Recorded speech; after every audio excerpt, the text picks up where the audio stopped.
2 Petrus, vanmôre dag 26, ons het nog so 'n dag of so om te gaan. Ek is Rinus van Sandwyk van Sion in Parys. Ek lees vanmôre vir jou uit 2 Petrus 3, vers 15 en 16. Petrus skryf en hy sê, en onthou, die Here se geduld is 'n geleentheid om verlos te word.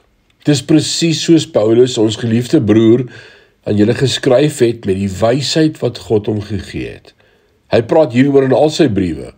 Sommige van die opmerkings in sy briewe is moeilik om te verstaan, oningeligtes en mense sonder beginsels verdraai sy briewe, soos hulle dit trouwens ook met ander dele van die skrif doen. So bewerk hulle eie ondergang.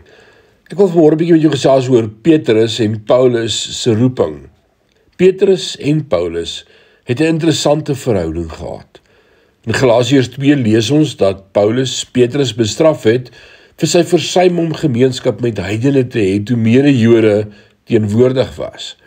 Hier vertel Petrus vir ons dat Paulus se geskrifte moeilik is om te verstaan, met verskillende roepings en verskillende metode. Petrus geroep om primêr Joodse gelowiges te bedien, Paulus aan heidene.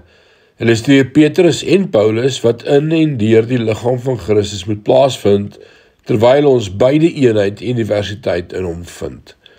Diegene wat Paulus se woorde verdraai het, was sy vyande.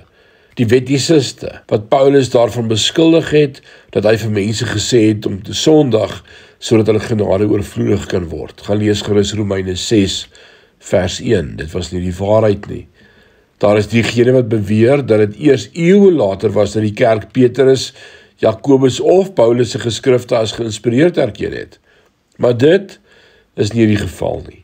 Want deur Paulus se geskrifte op dieselfde vlak as die ander geskrifte te plaas, het Petrus geweet dat hulle ewig geïnspireerd is. En hier is die wonder van die woord vanmôre. Maak nie saak wie vir ons skryf in daai woord van God nie. Dit is geïnspireer deur die Heilige Gees. Mag die Heilige Gees in hierdie dag ook met jou praat. Die Here seën jou. Amen.